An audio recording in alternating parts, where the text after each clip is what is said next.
السلام عليكم ورحمة الله وبركاته. فيديو جديد وإن شاء الله هنشتغل مع بعض بوكس بخيط الكليم. الخيط اللي قدامكم ده رجعنا نشتغل بيه تاني. أفضل خيط ممكن تشتغلي منه البوكس أنا شايفاه بالنسبة لي أنا من وجهة نظري هو خيط الكليم. طبعا في بدائل كتير، خيط الكردون الأسباني لو متوافر عندك هيكون برضو ممتاز جدا. الكليم اللي أنا بستعمله كليم سوبر لوكس، الكيلو تقريبا في حدود 24 جنيه، وممكن كمان تلاقيه في أماكن الجملة بسعر أقل من كده.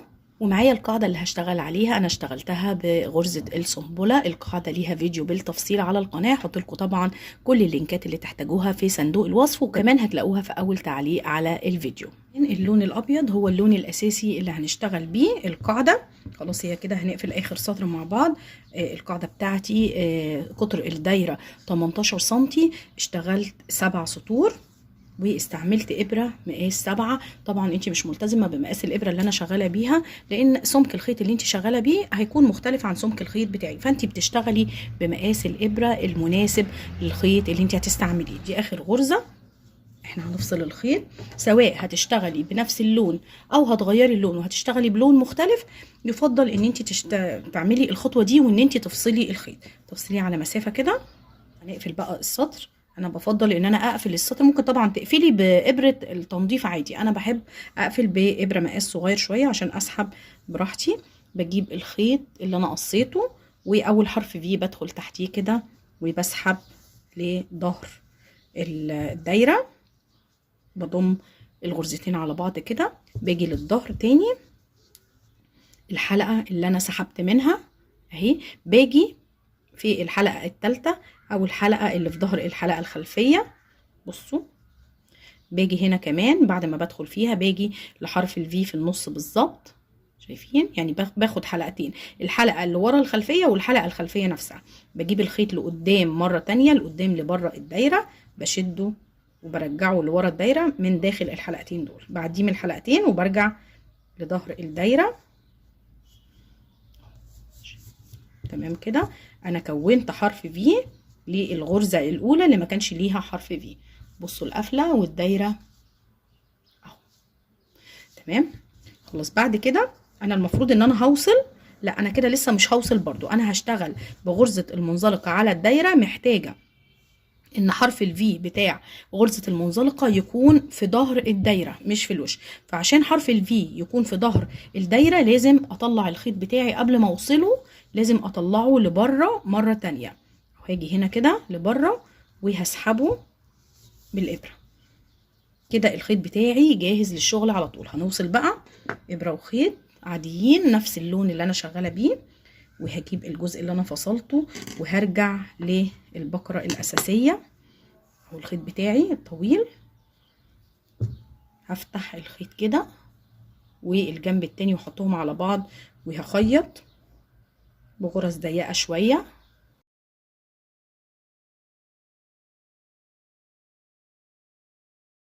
انا خيطتها، باخد كمان غرزة للتثبيت عشان الخيط بتاعي ما يفكش اهي، وبدخل في الدايرة هنا مرتين عشان الخيط بتاعي يكون ثابت اكتر. بفصل الخيط،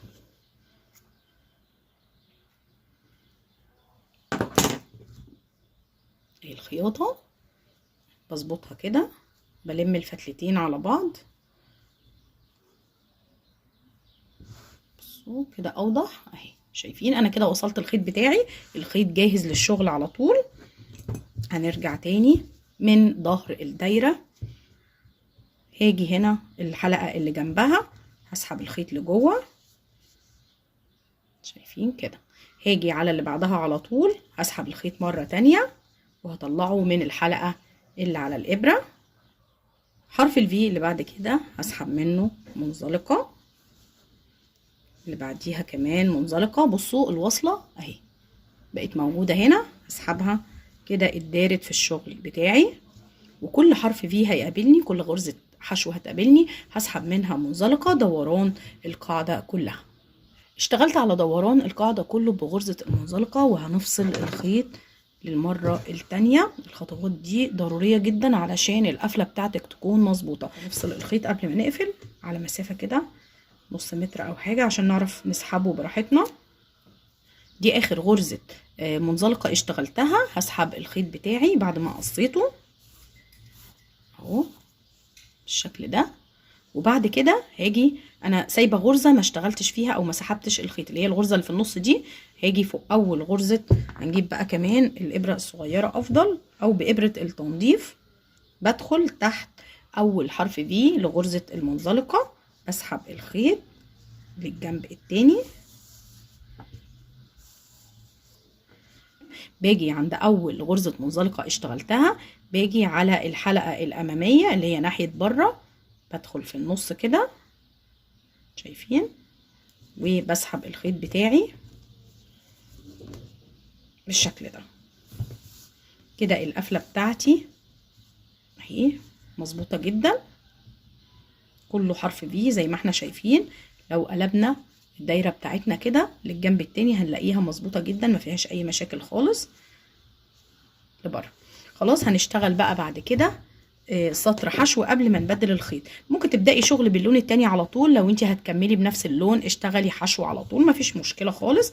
هنيجي وهندخل في الغرزة اللي عليها الدور او اللي بعدها، يعني اللي احنا طالعين منها دي مش هينفع نرجع فيها، نيجي على اللي بعدها بالإبرة بتاعتنا، بندخل تحت الحلقتين بتوع حرف الفي، بنسحب الخيط وبنريحه وبنطلع من الحلقة اللي على الإبرة. دي اول غرزة في السطر او اول غرزة حشو في السطر. باجي على حرف الفي اللي بعده، انا بشتغل كل ده في غرز المنزلقة بتاعتي، غرز الحشو ورا اهي انا ماليش دعوة بيها. بسحب الخيط حلقتين بطلع منهم مرة واحدة، اللي بعديها كمان بطلع مرة واحدة وبكمل شغل على السطر. طبعا بوصل الخيط بنفس الطريقة اللي شفناها قبل كده، اهو طرف الخيط بتاعي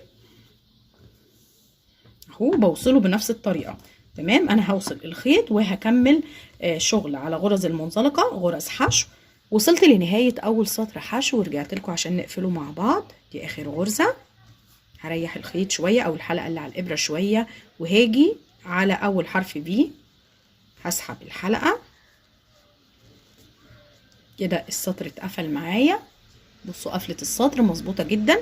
باجي على الغرزة اللي انا كونت لها حرف الفي، اهي اول غرزة بدخل فيها. بدخل فين بقى؟ في الضلعين اللي تحت، ما بشتغلش في حرف الفي، انا بدخل في الضلعين اللي تحت دول في النص بالظبط، ولازم اتاكد ان انا طالعه من بين الحلقتين من جوه بالشكل ده.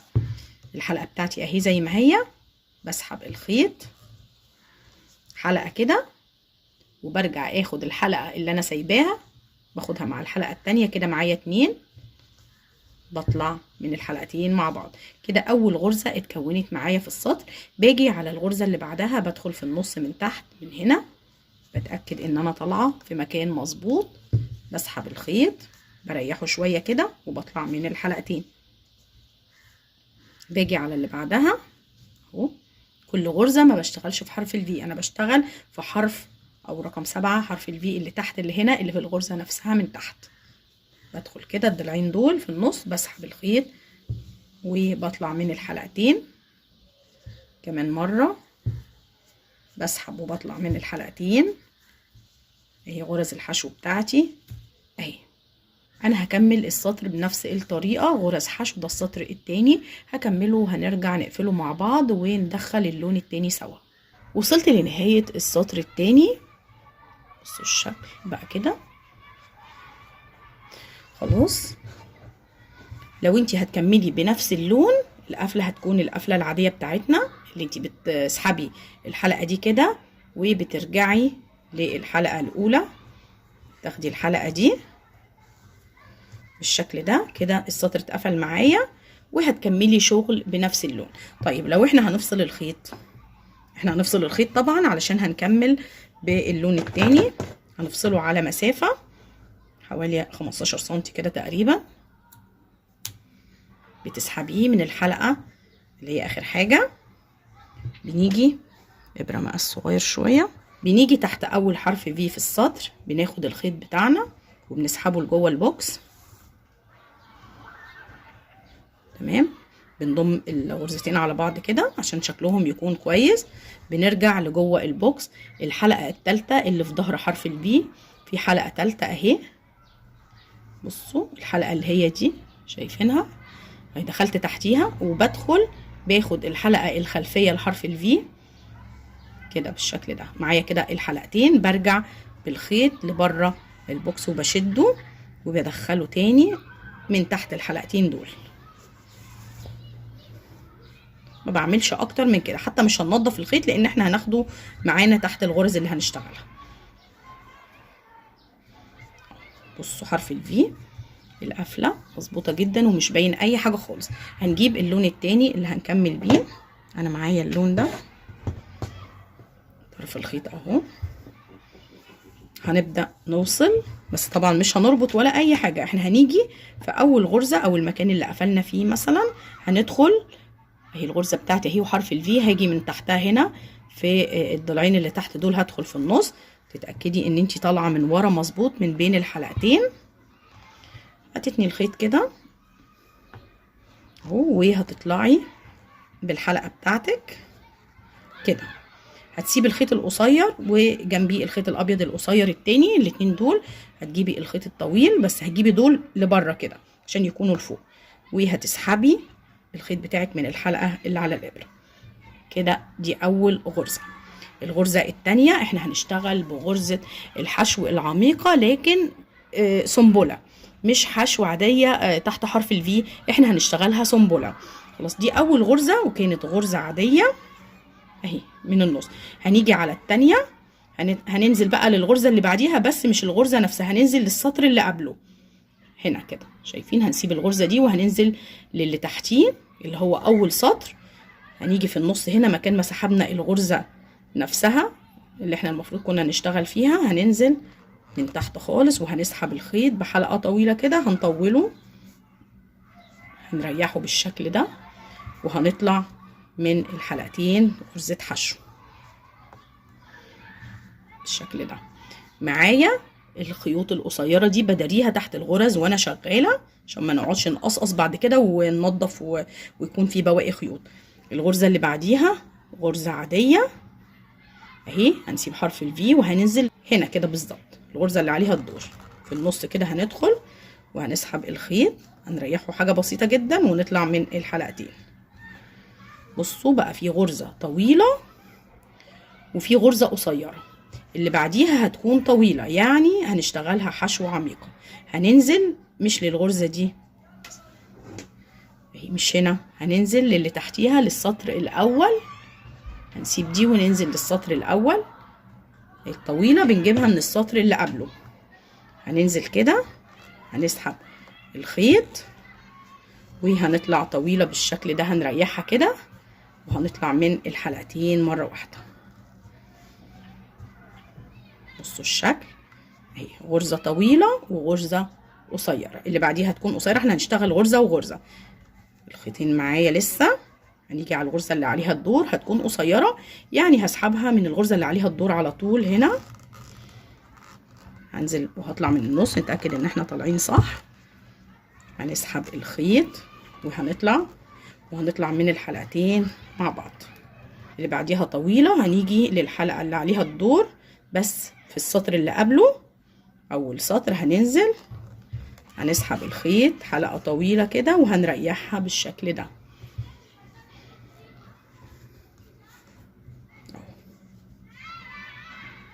بصوا غرزة وغرزة. هكمل السطر كله بنفس الطريقة، غرزة طويلة وغرزة قصيرة، وهنرجع علشان نقفله مع بعض ونشوف السطر اللي بعد كده هنشتغله ازاي. وصلت لنهاية السطر الأول، اشتغلت غرزة حشو عادية وغرزة حشو عميقة الشكل بقى كده. هنقفل السطر مع بعض. هاجي في أول حرف في هدخل هسحب الحلقة بتاعتي لجوه كده، تمام.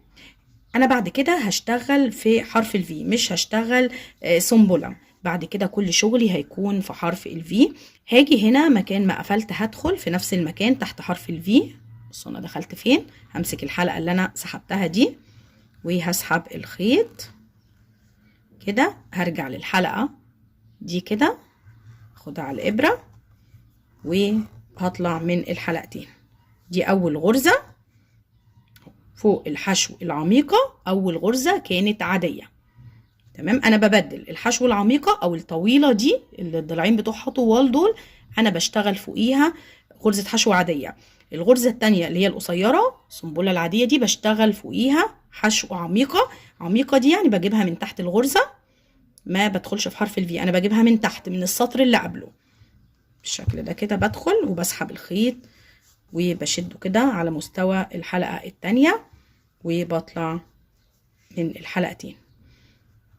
اظبطي طبعا الغرز بايديكي كده بالشكل ده. اللي بعديها كانت عميقة بشتغل فوقيها حشو عادية، باجي في حرف الفي هنا بسحب الخيط وبطلع من الحلقتين. اللي بعديها حشو عادية بشتغلها عميقة، يعني بنزل لتحت الغرزة، بدخل وبسحب، بطول الخيط كده وبطلع من الحلقتين. خيط لافف على بعضه تظبطيه بايديكي بالشكل ده. خلاص. اللي بعديها عميقة بشتغلها عادية، اللي بعديها عادية بشتغلها عميقة يعني طويلة شوية. خلاص بصوا كده. اللي بعديها عميقة اهي بشتغلها تحت حرف الفي عادية،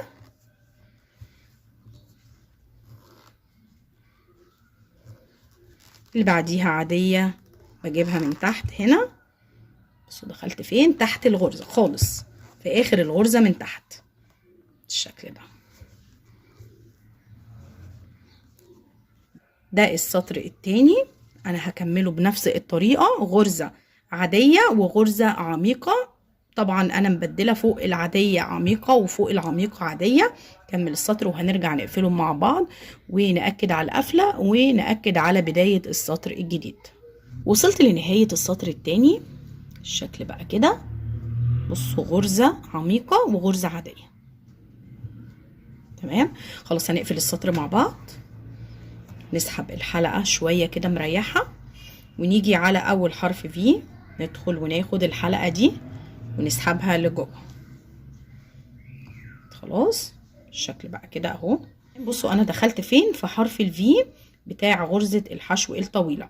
بدخل في نفس المكان، بمسك الحلقة اللي انا سحبتها دي وبسحب الخيط بتاعي اهو من نفس المكان كده، بسحبه لبره، برجع للحلقة اللي انا سحبتها ومعايا الحلقة اللي على الابرة باخدها هي كمان بالشكل ده.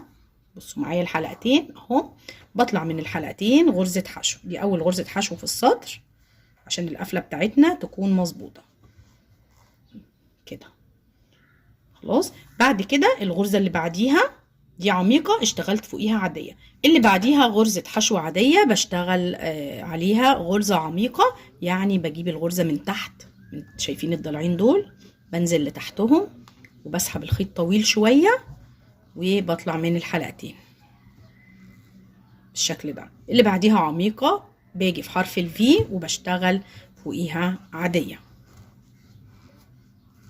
اللي بعديها عادية باجي وبنزل لتحت وبشتغل عميقة. يعني كل سطر ببدل وبقفل بنفس الطريقة اللي شفناها. ده السطر الثالث من غرزة العميقة، انا هكمله وهرتفع بالبوكس لحد الطول المناسب وهنرجع نشوف اشتغلنا كام سطر، وصلنا لكام سنتي للبوكس. اشتغلت بغرزة الحشو العميقة الجزء اللي شايفينه قدامكم ده، دول 5 سطور. انا هكتفي بكده، مش عايزة البوكس يكون اعلى من كده لان انا لسه هشتغل سطر باللون الابيض. هنهي الشغل بتاعي باللون الابيض عشان يكون في تناسق في الالوان بتاعة البوكس فوق زي تحت. خلاص انا هفصل الخيط لان انا مش هرجع للون ده تاني، هفصله على مسافة كده علشان اعرف اخده تحت الغرز وانا شغالة. القفلة اللي احنا متعودين عليها، انا هسحب الخيط كده، سحبته من الحلقة خالص بإبرة بقى مقاس صغير شوية.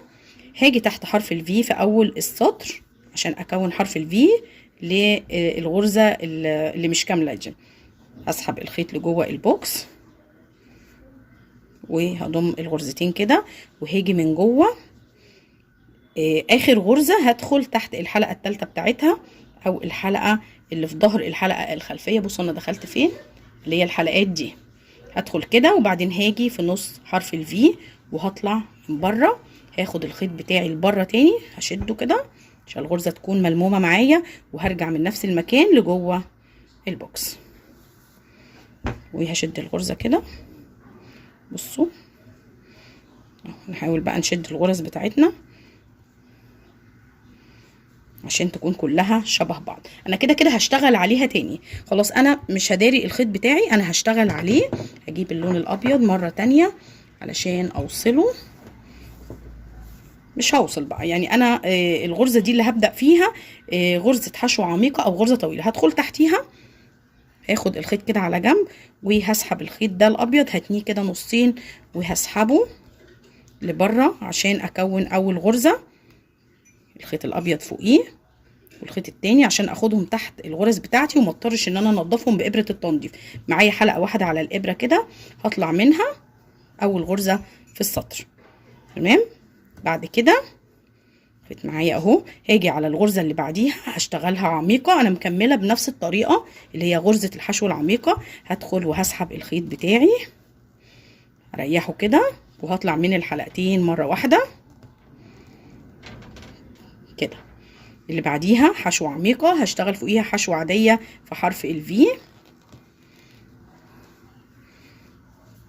هطلع من الحلقتين.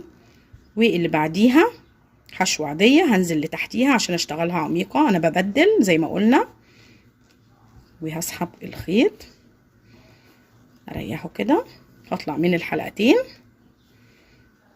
بصوا الشكل بقى كده، نظبط الغرز كده بايدينا، نبعد الحلقتين عن بعض شويه بالشكل ده. نكمل اللي بعديها عميقه، هشتغل فوقيها عاديه،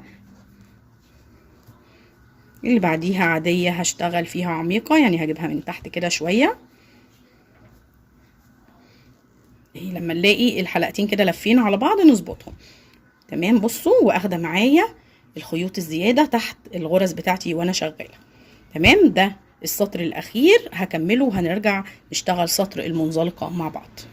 وصلت لنهايه اخر سطر باللون الابيض. هنقفل السطر مع بعض. احنا هنسحب الخيط، انا هفصله. بصوا انا فصلته ازاي على مسافه عشان لسه هنشتغل سطر المنزلقه. بتلفي حوالين البوكس كده بالشكل ده. بصي كده بتلفي 5 مرات، 1 2 3 4 والمره الخامسه. تمام. المسافه دي هتكفي سطر المنزلقه بتاعي. انا فصلت الخيط علشان اعرف اسحبه. اخر غرزه هسحب الخيط منها، الجزء اللي انا فصلته ده هنشد كله بره الغرزه بتاعتنا بالشكل ده. بصوا انا شديته ازاي، نشده كده ونسحبه. بعد كده نجيب الابره الصغيره شويه، هنيجي على اول حرف في في السطر بتاع الغرزه الثانيه، هنجيب الخيط بتاعنا اللي احنا فصلناه ده وهنسحبه لجوه البوكس من تحت حرف الفي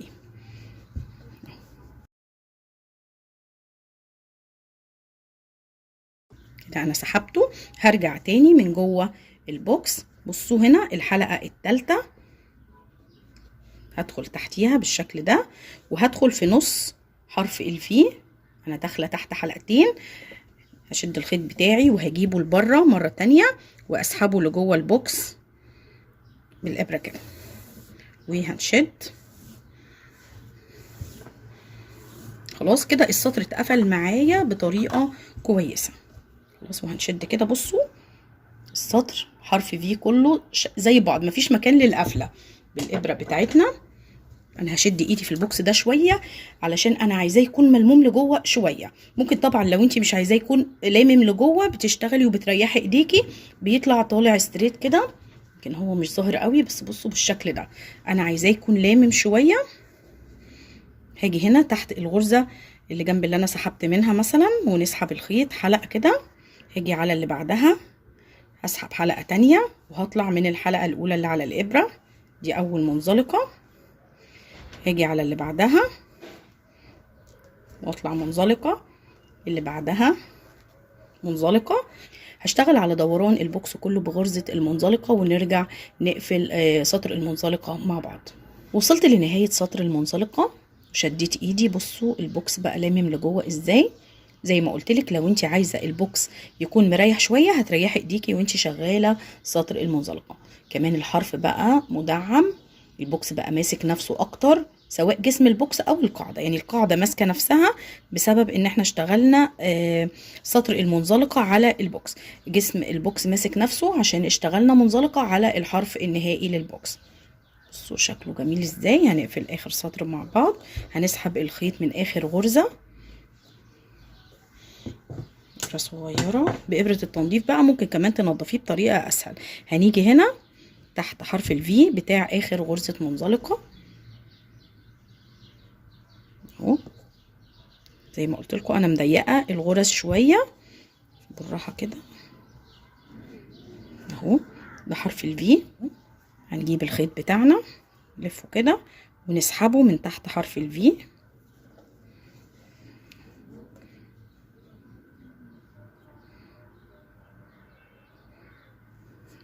اهو.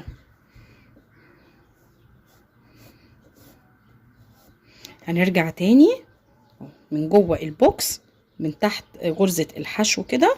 ممكن كمان ندخل من تحت الحلقة الثالثة، ده للأمان أكتر وللتثبيت أكتر. تمام.